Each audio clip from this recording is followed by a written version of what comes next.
जय श्री राम। कैसे हो प्यारे साथियों।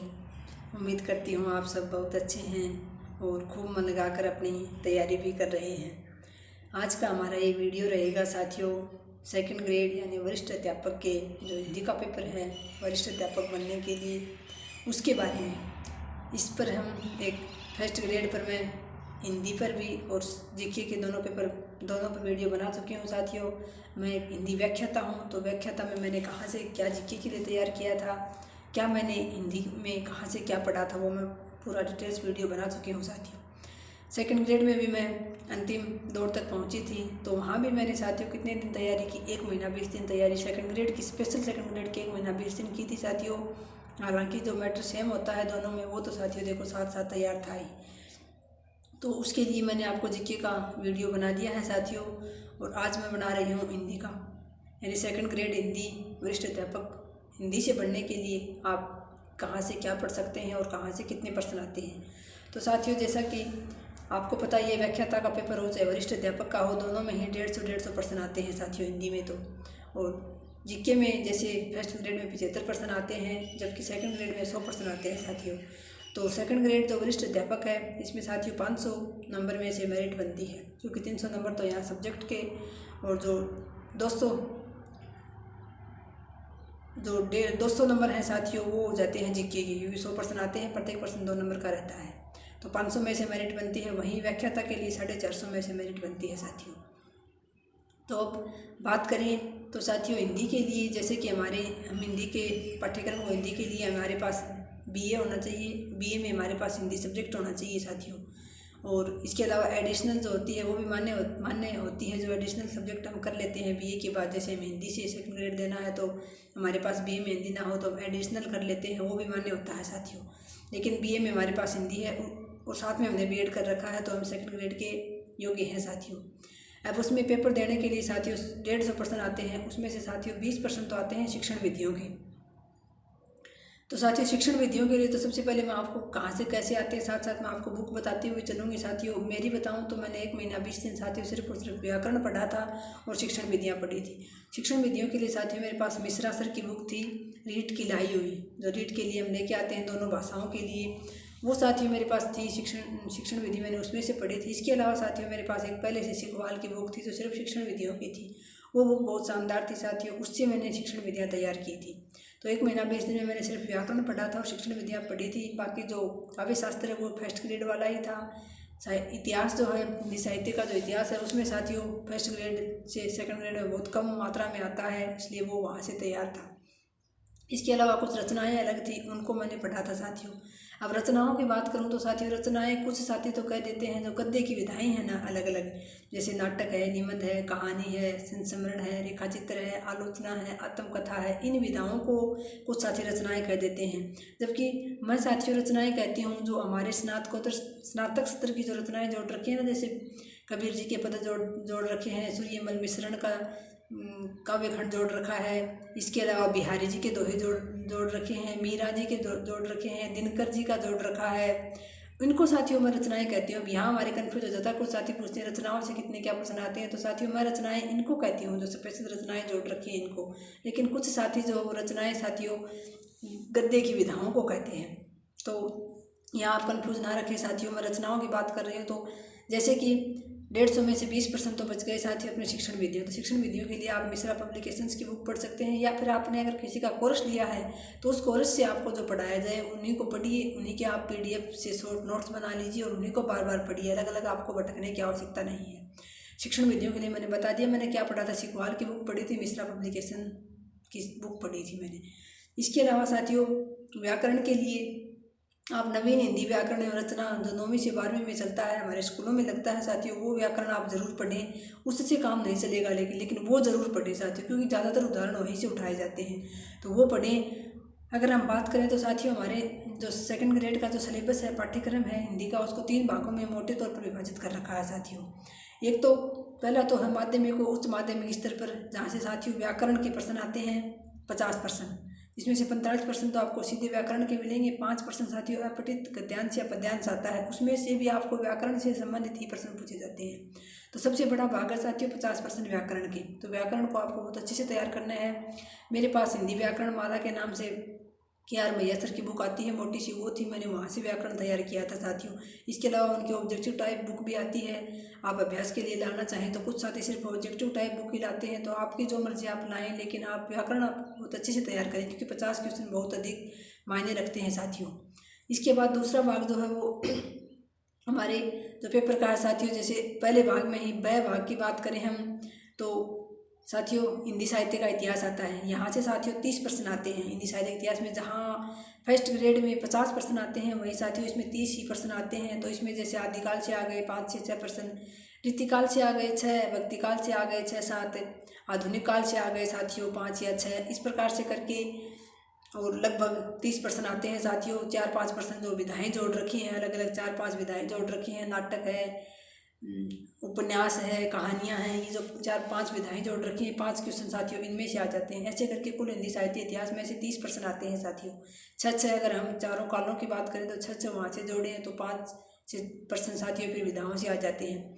तो 30 प्रश्न इसमें साथियों। इसके लिए आप एक तो हिंदी साहित्य का संक्षिप्त इतिहास जो कक्षा 11 और 12 में चलता है, जो बच्चे हिंदी साहित्य का इतिहास लेते हैं 11वीं कक्षा में, उनके लिए चलती है साथियों वो संक्षिप्त इतिहास, आप जरूर पढ़ें, वहाँ से आपकी नींव तैयार होगी। इसके बाद अगर आपने किसी का कोर्स ले रखा है तो वहाँ से नोट्स बनाइए। मैंने टेलीग्राम चैनल पर नोट्स अपलोड करा रखे हैं, वहाँ से बनाइए, कहाँ से भी बनाइए, या फिर आपको बहुत सारे टीचर हैं हिंदी के जो बिल्कुल ही सरल शब्दों में सरल इतिहास निकालते हैं, वो कोई भी आप इतिहास ले आइए साथियों, एक इतिहास की बुक ले आइए। इसके बाद साथियों ये 30 प्रश्न हो गए, 50 वो हो गए साथियों, 60 से 70 80 प्रश्न हो गए साथियों। और उसके बाद साथियों 11 से 13-14 के प्रश्न के बीच आते हैं हमारे काव्य शास्त्र से। तीसरा बड़ा भाग है काव्य शास्त्र का। तो उसमें साथियों काव्य रीति है, काव्य गुण है, काव्य दोष है, अलंकार, छंद, रस, ये 6 टॉपिक हैं साथियों। और एक जो साथियों काव्य दोष, काव्य गुण, काव्य की रीतियाँ 3, तो ये हो गए साथियों अलंकार, छंद और रस। 6 टॉपिक हैं। 6 टॉपिक से साथियों आप 12 प्रश्न मान के चल सकते हो सकता है काव्य गुण से 1 आए तो अलंकार से 3 भी आ जाए, रस से 4 भी आ जाए, लेकिन कुल काव्य शास्त्र के 6 टॉपिक में से आप 12 से 13 प्रश्न मान कर चल सकते हो साथियों। इनके लिए साथियों आप अलंकार पारिजात एक बुक आती है, उसमें हालांकि उदाहरण कम मिलते हैं लेकिन उदाहरण मिलते हैं, बहुत अच्छे मिलते हैं साथियों।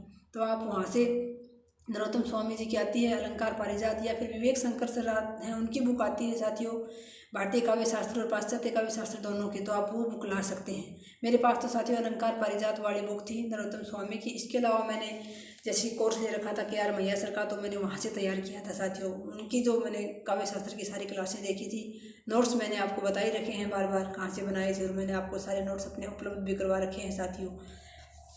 इसके अलावा चौथा जो भाग होता है साथियों वो हमारा होता है हिंदी भाषा का उद्भव और विकास, जहाँ से 5 प्रश्न आते हैं साथियों। हिंदी भाषा का उद्भव और विकास, देवनागरी लिपि और उसकी विशेषताएं। तो ये टॉपिक साथियों 5 प्रश्न सेकंड ग्रेड में भी आते हैं और 5 प्रश्न इसमें से फर्स्ट ग्रेड में भी आते हैं साथियों, दोनों में टॉपिक जोड़ रखा है। तो इसमें आपको मुख्य रूप से हमारी हिंदी भाषा का उद्भव, कहाँ से कब तक, कौन कौन से कालों में कौन सी भाषा थी और कौन सी भाषा से किस प्रकार से विकास होकर हिंदी भाषा आई है, इसके अलावा देवनागरी लिपि की मुख्य रूप से क्या विशेषताएं हैं, कौन कौन से वर्णों को इसमें मान्यता दी गई है, इस प्रकार के साथियों थोड़ा सा 5 से 6 जो 7 पेज का मैटर होगा ज़्यादा से ज़्यादा, लेकिन उसमें से 5 प्रश्न मायने रखता है साथियों। ये मैटर बहुत कम है लेकिन बहुत ही शानदार है, याद भी हो जाता है और साथियों आपके प्रश्न भी आ जाते हैं इसमें से अच्छे खासे। उसके बाद अगर रचनाएं की बात करें साथियों, हम दह भाग की बात करें तो इसमें हमारे कबीर जी का भी है, तुलसीदास जी का भी है, सूरदास हैं, मीरा हैं, बिहारी जी के दोहे हैं, सूर्यमल मिश्रण के हैं साथियों, दिनकर जी का भी है, प्रसाद जी की कामायनी का भी एक भाग है, और शुक्ल जी की हमारे जो निबंध है साथियों चिंतामणि। इसके अलावा 4 कहानियाँ जोड़ी गई हैं और 2 नाटक जोड़े गए हैं साथियों, लहरों के राजहंस और खून का टीका। तो इनको साथियों आपको जो नाटक हैं, कहानियाँ हैं, निबंध हैं, इनको साथियों आपकी पूरी की पूरी PDF से, या फिर आप इन रचनाओं की कोई अलग से किताब आती है साथियों, आप कोई किताब ले आइए इन रचनाओं की। जैसे कि सरसा पब्लिकेशन से जो प्रमोद चारण सर हैं उनकी बुक आती है साथियों, उनका यूट्यूब चैनल है हिंदी साहित्य मंच नाम से, और हिंदी साहित्य मंच नाम से उनका टेलीग्राम चैनल भी है साथियों। वहाँ वो हर तरह की अपडेट देते रहते हैं, फॉर्मों से संबंधित या हिंदी विषय से संबंधित कोई भी प्रकार की अपडेट चाहिए, आपको किसी भी प्रकार की जानकारी चाहिए तो आप हिंदी साहित्य मंच टेलीग्राम चैनल से जुड़ सकते हैं। और प्रमोद चारण सर का जो जो यूट्यूब चैनल है वहाँ से आप जुड़ सकते हैं साथियों। आपको वहाँ पर उनके नंबर भी मिल जाएंगे, वहाँ से आप बुक भी मंगा सकते हैं। सरसा पब्लिकेशंस की बुक आती है साथियों। जो रचनाएं हैं स्नातक स्तर वाली, इनकी रचनाओं की अलग से बुक आती है साथियों। और भी सरों ने निकाल रखी होगी साथियों, जैसे शायद मिश्रा सर ने भी निकालते हैं, इनकी जो रचनाएँ हैं इनकी अलग से बुक निकालते हैं। तो आप वो बुक ज़रूर लेकर आएँ साथियों जो अलग से निकालते हैं। यानी आपने हिंदी साहित्य इतिहास के नोट्स बना लिए हो कहीं, जैसे मेरे चैनल से बना लिया हो, तो आप इसके लिए अलग से बुक लेकर आए और चारों कहानियों को आप बहुत विस्तृत से, पूरी कहानी जितनी भी है उसको अच्छे से पढ़ें। नाटक जो है इनको भी अच्छे से पढ़ें, निबंध को भी अच्छे से पढ़ें साथियों। फिर आपका जो वो पूरा मैटर क्लियर होगा। 2 से 3 बार आप पढ़ेंगे तो फिर आप प्रत्येक प्रश्न को कर पाएंगे साथियों। तो इस प्रकार से, और इन रचनाओं के लिए मैंने आपको बता ही दिया साथियों, 5-6 जो रचनाएं हैं इनके लिए आप जो काव्य की रचनाएं हैं, जैसे मीरा जी हैं, बिहारी जी हैं, तो इनके लिए भी साथियों आपने किसी का कोर्स ले रखा है तो उस कोर्स पे जो भी सर करवाते हैं सर या मैम, तो उनको आप ध्यान से उन वीडियोज़ को 2 बार 3 बार देख लीजिए अच्छे से। उसके बाद साथियों आप कोई किताब ले आइए MCQ की, या फिर कोई जैसे यूट्यूब पर भी प्रश्नों के अभ्यास के लिए लेकर आते रहते हैं सर या मैम, तो उनको देख लीजिए साथियों आप। लेकिन 1 बार 2 बार मैटर को बहुत अच्छे से आपको लगता है आपका सिलेबस 2-3 बार अच्छे से हो गया है, उसके बाद साथियों आप चाहें तो कोई टेस्ट सीरीज से जुड़ सकते हैं। इसके अलावा चाहें तो आप कोई बुक ला सकते हैं, या फिर पुराने पेपर तो आपके पास होने ही होने चाहिए साथियों। 2nd ग्रेड के होने के साथ साथ आप 2nd ग्रेड की तैयारी कर रहे हैं तो आप 1st ग्रेड के पुराने पेपरों का अध्ययन जरूर करें साथियों, क्योंकि काव्य शास्त्र के प्रश्न हैं, कुछ व्याकरण के पार्ट भी हैं, हिंदी साहित्य का इतिहास तो है ही है साथियों, तो वहाँ से आपको वो प्रश्न मिलते हैं। पुराने पेपरों को हल करते समय साथियों एक बात का ध्यान रखें, एक ही ऑप्शन को मानकर सही ना करें साथियों। चारों ऑप्शनों का खास तौर से खूब अच्छे से विश्लेषण करके चारों ऑप्शनों को अच्छे से जांच के देखें कि दूसरे जो ऑप्शन बचते हैं सही उत्तर के अलावा, वहाँ से उनसे कौन से क्या प्रश्न बन सकते हैं। ऐसे ही आप टेस्ट सीरीज ज्वाइन करते हैं तो वहाँ भी ऐसा नहीं है कि 4 ऑप्शन में से आपने सिर्फ एक उत्तर दे दिया और बात खत्म। चारों जो ऑप्शन होते हैं उसके साथियों आप विश्लेषण करके अच्छे से ज़रूर दें, और टेस्ट सीरीज ज्वाइन करते हैं तो आपका मूल्यांकन भी होता रहता है, आपको पता भी चलता रहता है आपके कमज़ोर भाग का भी, और साथियों आपका लगातार रिवीजन भी नियमित रूप से होता रहता है। तो टेस्ट सीरीज जरूर ज्वाइन कीजिए। इसके अलावा साथियों और बहुत सारे ग्रुप वगैरह बने रहते हैं, टेलीग्राम ग्रुप बने रहते हैं, कोई व्हाट्सएप ग्रुप बने रहते हैं ट्यूशनों वगैरह के लिए, तो उनसे साथियों आप जितना हो उसके बच के रहिए, क्योंकि वहाँ पर पढ़ाई कम और टाइम बर्बाद ज़्यादा होता है साथियों।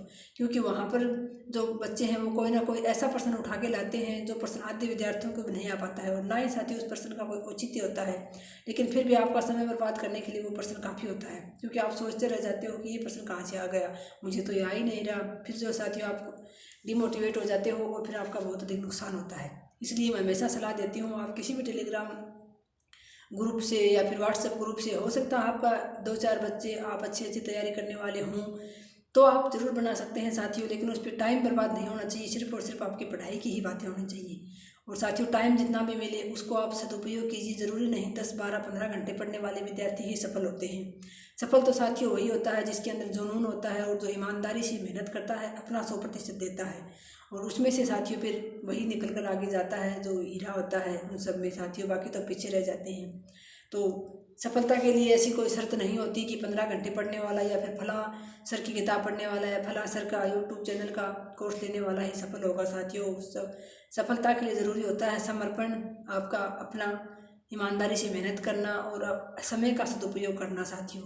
अगर आप किसी भी अच्छे से चैनल का आप कोर्स लेके छोड़ दीजिए, अगर आप पढ़ेंगे ही नहीं, आप ऐसे ही समय का बर्बाद करेंगे, फ़ोन पर बातें करते हुए, फ़ोन पर आप शॉर्ट वीडियो देखते हुए, कुछ भी देखते हुए, तो फिर साथियों सफलता में मुश्किल है। क्योंकि आप भी देख रहे हो भर्तियां बहुत कम मात्रा में आ रही हैं, कंपटीशन इतना बढ़ गया है। तो साथियों आप सभी से निवेदन है कि अगर आप अपना जीवन सुधारना चाहते हो, अपने परिवार का जीवन सुधारना चाहते हो, अपना भविष्य सुंदर बनाना चाहते हो, तो साथियों जी जान लगाकर जुटे रहिए, मेहनत करते रहिए, तभी सफलता मिलती है साथियों। मेहनत के लिए बहुत कुछ त्यागना पड़ता है साथियों, सारी सुख सुविधाएं, नींद को त्यागोगे तभी जाके सफलता मिलेगी साथियों। उसके बाद जी भर के अच्छे से सो लेना साथियों, और जो भी जी में आए आपके कर लेना, लेकिन एक बार जब तक सफलता के लिए संघर्ष कर रहे हो तब तक साथियों बिल्कुल अपने आप को सन्यासी जैसा बना लीजिए। एकांत में रहना, सिर्फ अपने काम से काम रखना, बाकी कहीं भी अपना ध्यान डिस्टर्ब नहीं होने देना साथियों। सारे दिन उठते बैठते सोते समय बस अपना सिलेबस ही अपने दिमाग में चलना और अपनी काम से काम रखना साथियों, बस इतना सा कर लेना साथियों, सफलता ज़रूर मिलेगी। तो ये मैंने आपको 2nd ग्रेड हिंदी के लिए बता दिया। आप किसी भी चैनल से किसी भी एक ऐप से जुड़कर आप अपना कोर्स लेकर अपने नोट्स ज़रूर बनाएं। जहाँ तक संभव हो अपनी तैयारी को धार दीजिए साथियों, निश्चित रूप से सफलता मिलेगी। मस्त रहिए, स्वस्थ रहिए साथियों, हमेशा खुश रहिए। मेरा वीडियो देखने के लिए आपका बहुत बहुत धन्यवाद। मिलते हैं नेक्स्ट वीडियो में। धन्यवाद। जय हिंद, जय भारत।